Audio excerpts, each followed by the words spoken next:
தலைப்பு: மீண்டும் ஜீவனோடு. பாகம் 2. பக்கம் 147. அத்தியாயம் 18. ஆதார வசனம் 139 சங்கீதம் 11 மற்றும் 12 வசனங்கள். இருள் என்னை மூடிக்கொள்ளும் என்றாலும் இரவும் என்னை சுற்றி வெளிச்சமாகிருக்கும். உமக்கு மறைவாக இருளும் அந்தகாரப்படுத்தாது. இரவும் பகலை போல் வெளிச்சமாகிருக்கும். உமக்கு இருளும் வெளிச்சமும் சரி. செய்து முடித்திருக்கிற காரியங்களின் பட்டியலை சரித்தவாறும் வேறு என்ன தேவை என்று யோசித்தவாறும் அன்யாவின் வீட்டின் சமையல் அறையில் நடந்து கொண்டிருந்த லெவ் இன்னும் என்ன தேவை என்று தன் மனதில் எண்ணியதை சத்தமாக கேட்டான். அவளுடைய படுக்கை அறையில் உயிர்த்தெழுதலின் தேநீர் இருக்கிறது. மேஜையில் ஏதேனின் பழம் மற்றும் ஏதேனின் ரொட்டி இருக்கிறது. ஓ, இன்னும் சில போர்வைகள் தேவை என்று முணுமுணுத்தவாறே கவனக்குறைவாக எதிரே வந்த ஏஞ்சலாவின் மீது மோதினான். லெவ் மோதியதால் ஏஞ்சலாவின் கைகளில் வைத்திருந்த போர்வைகள் தரையில் விழுந்ததில் அவள் சிரித்தாள். லெவ், அமைதியாக இருங்கள். அன்யா விரைவில் இங்கு வந்து விடுவாள். நீங்கள் சரியானதை செய்யாமல் விட்டுவிட்டாலோ அல்லது சொல்லாமல் விட்டுவிட்டாலோ அவள் ஒன்றும் மறைந்து போய்விட மாட்டாள். அதனால் பயப்பட தேவையில்லை என்று ஏஞ்சலா கூறினாள். அமைதியாக இரு லெவ் என்று தனக்குத்தானே கூறியவாறு வீட்டின் வரவேற்பு அறையில் இருந்த சோஃபாவில் அமர்வதற்கு சென்றான் லெவ்.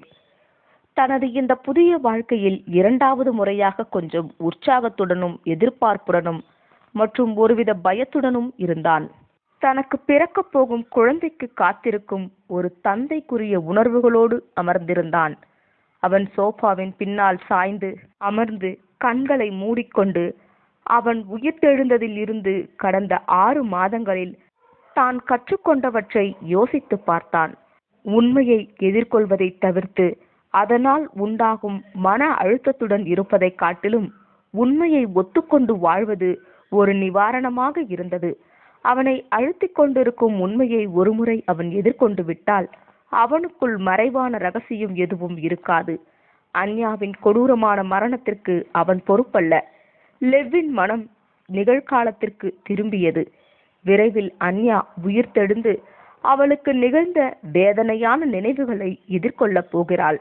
அவள் வெற்றியோடு அதை எதிர்கொள்ளுவாள் என்று லெவ் நினைத்தான். அன்யா ஜீவனுக்கு திரும்புதல் எனும் தலைப்பின் கீழ் காணலாம். அன்யாவின் படுக்கையறையில் இருந்து சத்தம் வந்தது.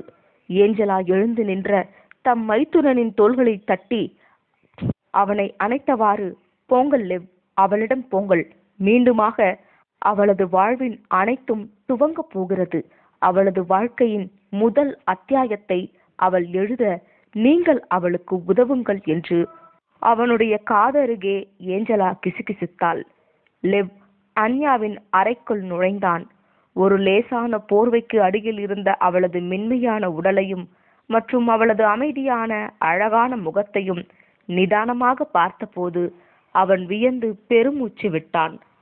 அவளுடைய சுவாசம் சீராக இருந்தது.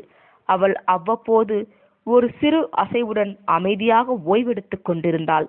நடந்து கொண்டிருக்கும் அதிசயத்திற்கு சாட்சியாக இருந்த லெவ் பிரமிப்பில் அவளது படுக்கையின் அருகே மண்டியிட்டான். பல வருடங்களுக்கு முன்பு இறந்திருந்த அவள் இங்கே இருக்கிறாள். அவனுக்கு நினைவில் இருந்ததை விட அவள் மிகுந்த அழகுள்ளவளாக இருந்தாள். உடல் முழுவதும் காயத்தின் எந்தவிதமான தடயங்களும் இல்லாமல் முழு ஆரோக்கியத்துடன் இருந்தாள். அவளது சுவாசம் வேகமாக மாறுவதையும் அவளது புலம்பல்கள் சத்தமாக மாறுவதையும் லெவ் உன்னிப்பாக கவனித்தான். அவள் அமைதலின்றி தன் தலையை இருபுறமும் மாறி மாறி திருப்பினாள். வலியினால் துடிப்பதை போல் அவள் முகம் சுருங்கியது. மேலும் அவளது நெற்றியின் மீது வியர்வை துளிகள் முத்தாக படர்ந்தன. இல்லை என்று அவள் கூறியவாறு பெருமூச்சு விட்டாள். அவள் கைகள் போர்வையை தாண்டி வெளியே வர லெவ் உள்ளுணர்வில் உடனடியாக அவளது கைகளை பற்றினான். ஏதோ ஒரு கனவில் சிக்கியது போல் சிறு சிறு மூச்சு திணறல்களுக்கிடையே பேசினாள். அவளது கண்கள் இன்னும் இறுக்கமாக மூடியிருந்தன. அன்யா, இப்போது எல்லாம் சரியாகிவிட்டது, முடிந்துவிட்டது என்று லெவ் உறுதியான குரலில், ஆனால் அதே சமயம் மெதுவாக பேசினான். நீ இப்போது பாதுகாப்பாக இருக்கிறாய். யாராலும் இப்போது உன்னை காயப்படுத்த முடியாது என்று அவளுடைய நெற்றியை மெதுவாக தடவியவாறு லெவ் கூறினான். அன்யாவின் உடல் தளர்ந்தது. பயத்தினால் நிறைந்திருந்த அவளது கருவிழிகளை திறந்து லெவ்வை பார்த்தாள். அன்யா போர்வையை போர்த்தியபடியே எழுந்து உட்கார்ந்தாள். லெவ்வின் கரங்களுக்குள்ளாக தன் முகத்தை பதித்து கதறி அழுதாள். ஓ லெவ், நாம் இருவரும் எப்போதும் சேர முடியாதபடி பிரிந்து விட்டோம் என்று நினைத்திருந்தேன் என்று அன்யா கூறி அழுதாள். நீ நன்றாக இருக்கிறாய் என் அன்பே என்று லெவ் பதிலளித்தான். லெவ், அவர்கள் எனக்கு செய்தது பயங்கரமாக இருந்தது. அவளது பிடியை இன்னும் இறுக்கி லெவ்வை இறுக பற்றி கொண்டாள். அதனால் ஒரு கணம் லெவ்விற்கு மூச்சு விடுவதற்கு கடினமாக இருந்தது. எனக்கு தெரியும் அன்யா, எனக்கு தெரியும். இப்போது அது நினைவுகளாக மட்டுமே இருக்கிறது, நினைவுகள் மட்டுமே. உன்னுடைய காயங்கள் எங்கே என்று பார் என்று லெவ் கூறினான். அன்யா தன் பிடியை தளர்த்தினாள். அன்யா தன் கைகளையும் தோள்களையும் பார்த்தாள். பின்னர் அவளுடைய முகத்தையும் வயிற்றையும் தன் கைகளால் தடவி பார்த்து கொண்டிருப்பதை லெவ் உன்னிப்பாக கவனித்துக் கொண்டிருந்தான். பின்பு அவள் நம்ப முடியாமலும் பிரமிப்புடனும் லெவ்வை உற்று நோக்கினாள். அவளுக்கு எந்த ஒரு வலியும் இல்லை என்பதை அவள் உயிர்த்தெழுந்த நிமிடத்தில் இருந்து இப்போதுதான் முதல் முறையாக சுயநினைவோடு உணர்ந்தாள். என் காயங்கள் எங்கே என்று ஆச்சரியத்துடன் லெவ் கேட்ட கேள்வியை மெதுவாக தனக்குள்ளாகவே கேட்டுக்கொண்டான். அவள் லெவ்வின் கண்களை சிறிது நேரம் உற்று பார்த்துவிட்டு பின்பு மீண்டும் அவள் கைகளை பார்த்தாள். நான் நன்றாக இருக்கிறேன் லெவ். இது எப்படி சாத்தியமாகும்? எப்படி இவ்வாறு நடக்க முடியும்?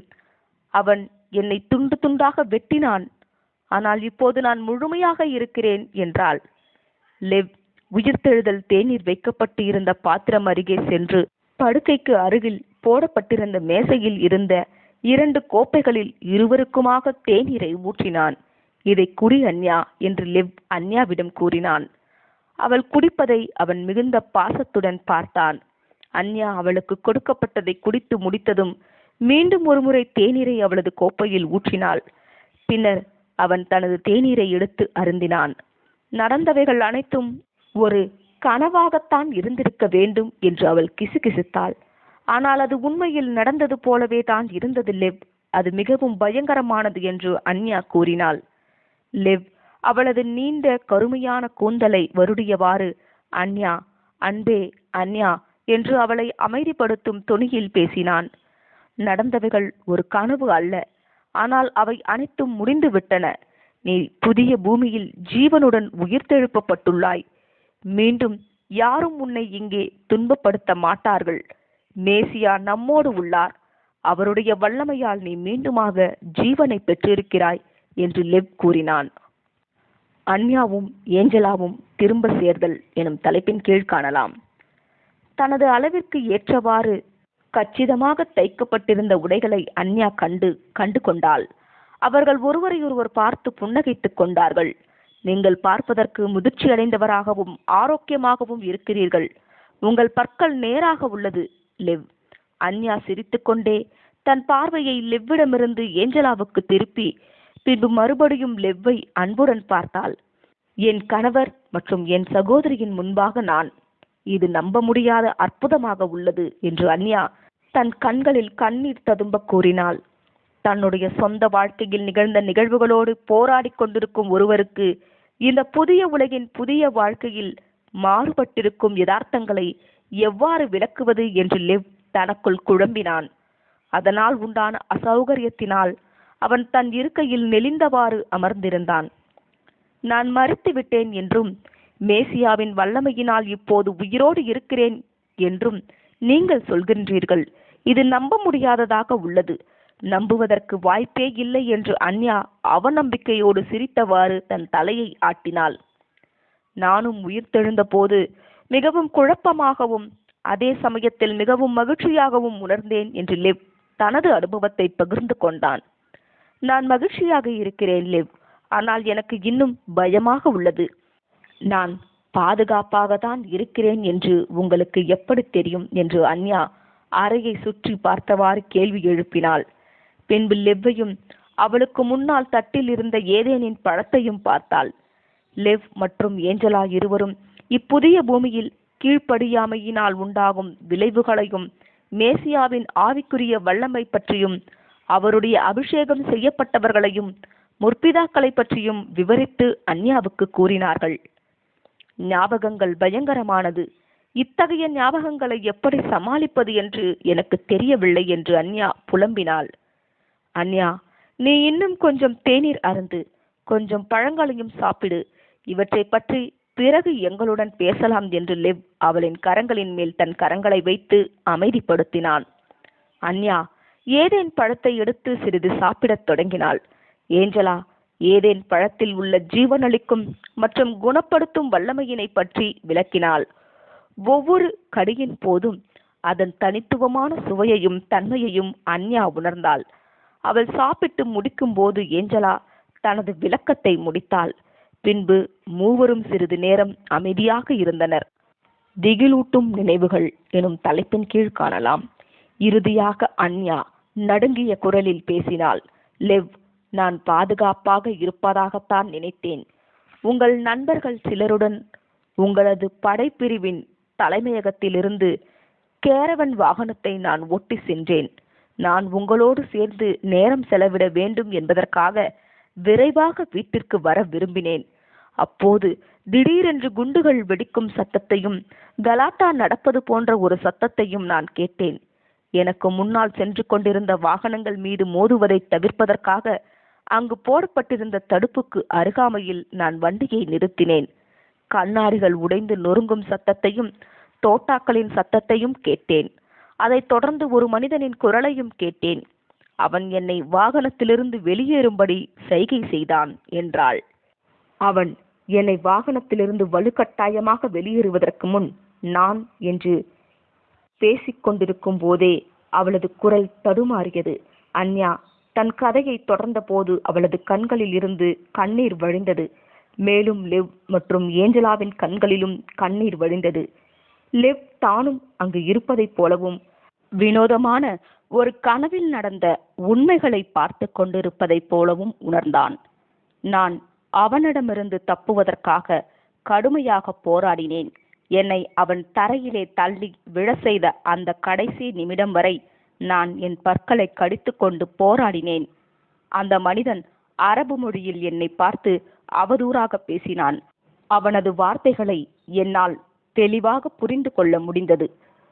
தப்பிப்பதற்கு நான் எடுத்த முயற்சிகளை தடுப்பதற்காக துப்பாக்கியின் பின்பாகத்தை கொண்டு என்னை தாக்கியவாறு அவன் அடிக்குரலில், அல்லாஹ் இரக்கமுள்ளவர், அல்லாஹ் மேன்மையானவர், அல்லாஹ் புகழப்படக்கூடியவர், அவர் புத்தகத்தின் மேல் நம்பிக்கையில்லாத மக்களுக்கு மரணம் மட்டுமே உள்ளது என்று கத்தினான்.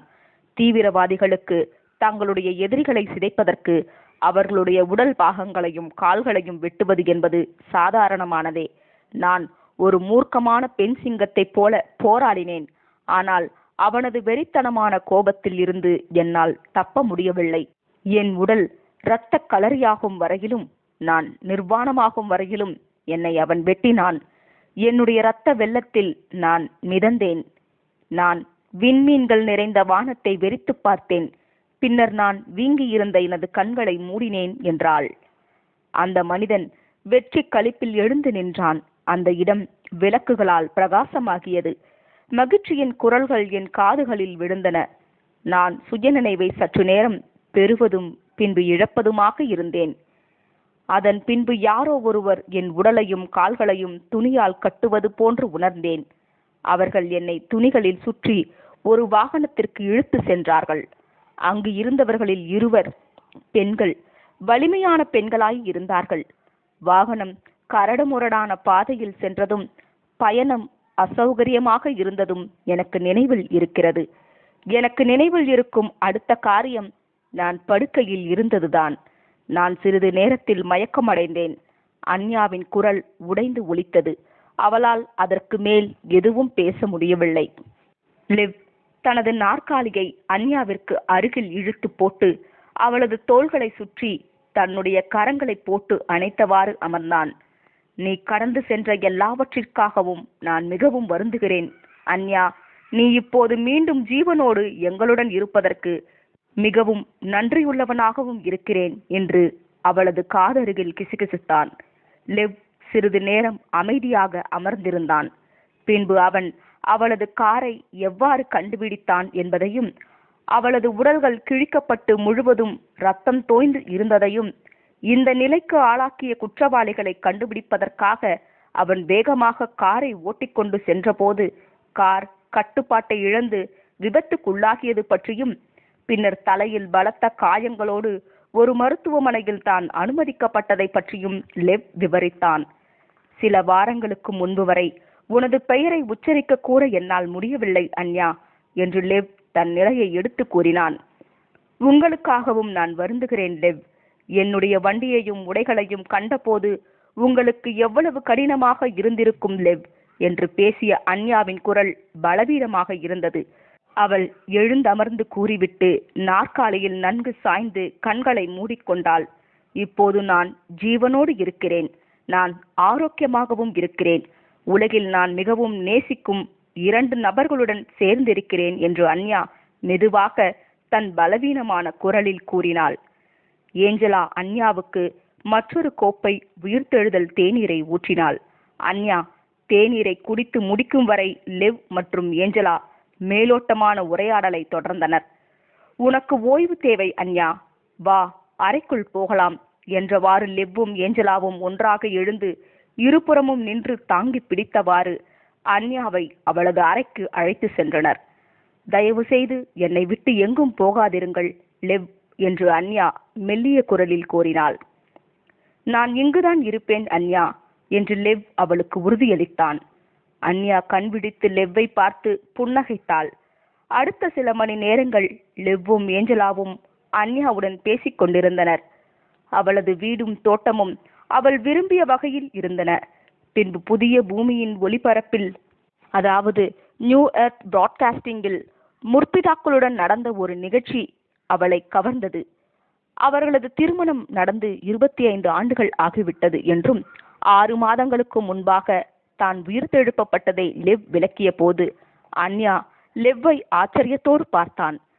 எவ்வளவு காலத்தை கடந்திருக்கிறேன் என்பதை குறித்த அறிவு எனக்கு இல்லை என்று தன்னை பற்றி தானே விமர்சித்துக் கொண்டாள்.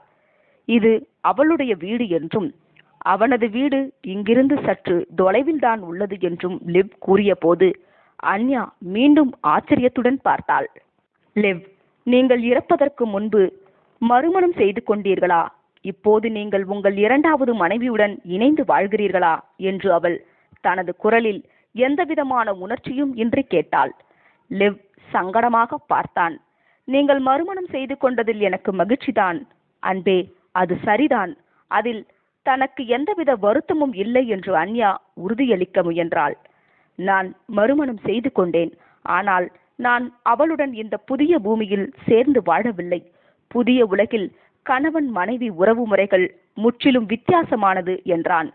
குடும்ப உறவுகளை பற்றியும் திருமண உறவானது ஆழ்ந்த மற்றும் திருப்தி அளிக்கும் வகையில் நட்புறவாக மாறிவிட்டதை பற்றியும் கூறிய லெவ்வின் விளக்கத்தை அன்யா எவ்வித கேள்விகளும் கேட்காமல் அமைதியாக கேட்டுக்கொண்டாள். நீ இறந்து 4 ஆண்டுகளுக்கு பிறகு நான் ரெபேக்காளை மணந்தேன். ரெபேக்காலும் ஏஞ்சலாவும் சேர்ந்து இந்த வீட்டை கட்டுவதற்கு கடினமாக உழைத்தார்கள் என்று லெவ் தொடர்ந்து கூறினான். அன்யா பேசும் வரை மூவரும் அமைதியாக இருந்தனர். நான் சிலவற்றிற்கு என்னை பழக்கிக் கொள்ள வேண்டும் என்று நினைக்கிறேன். நான் நன்றி உள்ளவளாக இருக்கிறேன். ஆனால் அதே நேரத்தில் குழப்பமாகவும் எல்லாவற்றையும் ஒரே நேரத்தில் தாங்கிக் கொள்ள முடியாதவாறு இருப்பதாகவும் உணர்கிறேன் என்றாள். நான் உயிர்த்தெழுந்த போது எனக்கும் இதே வினோதமான உணர்வுகள் இருந்தது. என் நினைவில் இருக்கிறது என்று லெவ் தலையசைத்தபடி முணுமுணுத்தான். வா ஏஞ்சலா, இங்கு வந்து என்னுடன் உட்கார். நானும் லெவ்வும் பேச வேண்டியதை பேசிவிட்டோம். இப்போது நமக்கான நேரம் என்று அன்யா ஏஞ்சலாவை அருகில் அழைத்தாள்.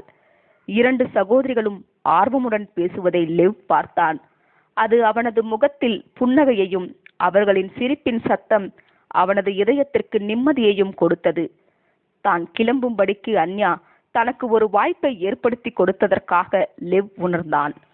அவன் இல்லாத நேரத்தில் புதிய உலகின் ஒழுங்குமுறைகளை உள்வாங்குவதற்கு தேவையான தனிமையை அவளால் பெற்றுக்கொள்ள முடியும் என்று உணர்ந்து கிளம்புவதற்கு தயார் ஆனான். ஏஞ்சலாவை அணைத்து லெவ் விடை பெற்றான். பின்னர் அன்யாவின் முன் வந்து நின்றான். அவள் அவனது முகத்தை தன் கரங்களால் பற்றி அவனை அவள் அருகே இழுத்தாள். அவள் கண்களில் உணர்ச்சியின் கிளர்ச்சியையும் அவளது உதடுகளில் முத்தமிட வேண்டும் என்பதற்கான ஆர்வமும் அவளுள் எழுவதையும் லெவ் கண்டான். பின்பு அவளுக்கு குழப்பம் உண்டானதால் முத்தமிடுவதற்கு பதிலாக அவனை தழுவிக்கொண்டாள். இதே போன்றதொரு தருணம் தான் உயிர்த்தெழுந்த முதல் நாளில் அனுபவத்தில் தனக்கும் ஏற்பட்டிருந்ததை லெவ் நினைவு கூர்ந்தான். அவர்கள் அதிக நொடிகள் ஒருவரையொருவர் அணைத்தபடியே இருந்தனர். நான் உங்களை நேசிக்கிறேன் லெவ்.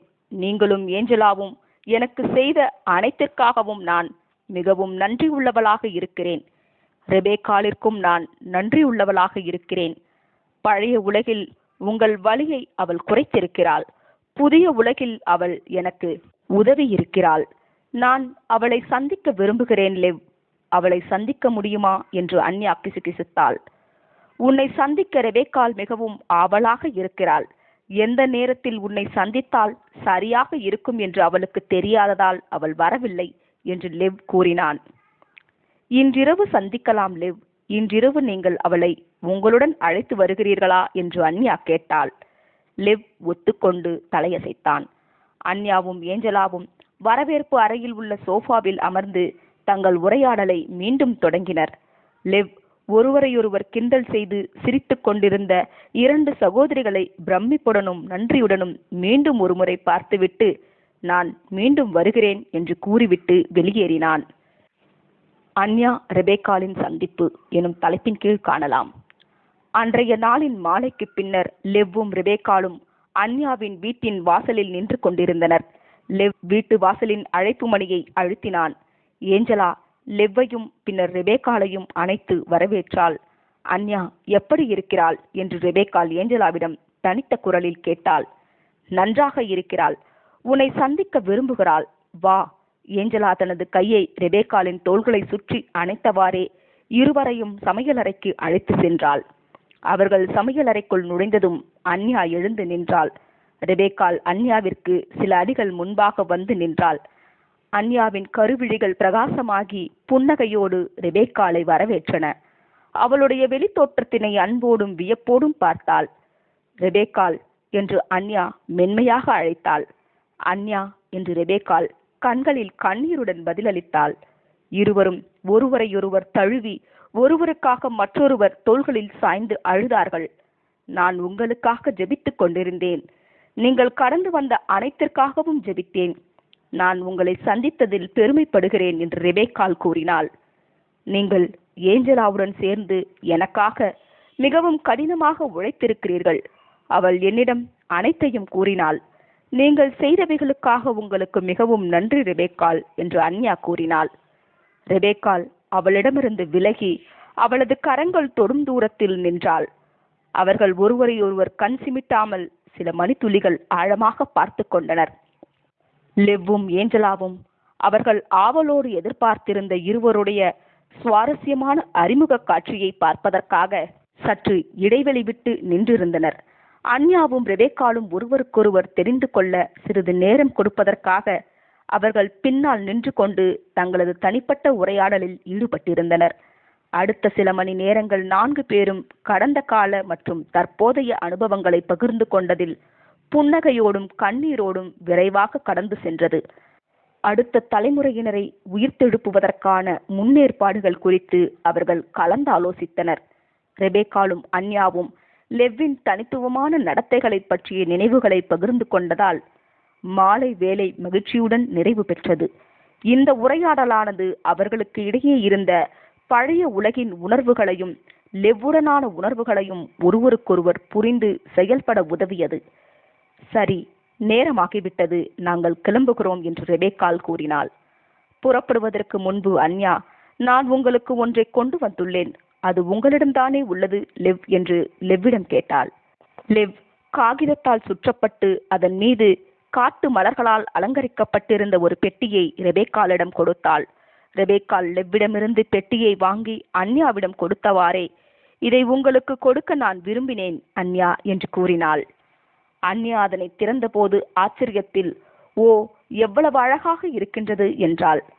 அதில் திராட்சை கொடிகள் கைகளால் வரையப்பட்டு வண்ணம் தீட்டப்பட்டிருந்த முன்பக்க அட்டையை கொண்ட ஒரு குறிப்பேடு இருந்தது. இது பழைய உலகில் நான் வைத்திருந்த கடைசி பத்திரிகையின் முன்பக்க அட்டையை போன்றே வடிவமைக்கப்பட்டிருக்கிறது என்று அன்யா வியப்புடன் கூறினாள். ஆமாம், எனக்கு தெரியும். நான் அதை குறிப்பாக உங்களுக்காகவே வடிவமைத்தேன். நீங்கள் அந்த இதழை எவ்வளவு விரும்பினீர்கள் என்று லெவ் என்னிடம் கூறியிருக்கிறார் என்று ரெபேக்காள் கூறினாள். அன்யா உணர்ச்சி வசப்பட்டாள். இந்த நாளில் நிகழ்ந்த தங்களது விலையேற பெற்ற திரும்ப சேர்தல் முடிவுக்கு வந்ததை நால்வரும் எண்ணுகையில் அந்த அறையே திடீரென்று அமைதியானது. ஆமேன். இதனைத் தொடர்ந்து வரும் 19வது அத்தியாயத்தினை அடுத்த பாகத்தில் காணலாம். ஆமேன்.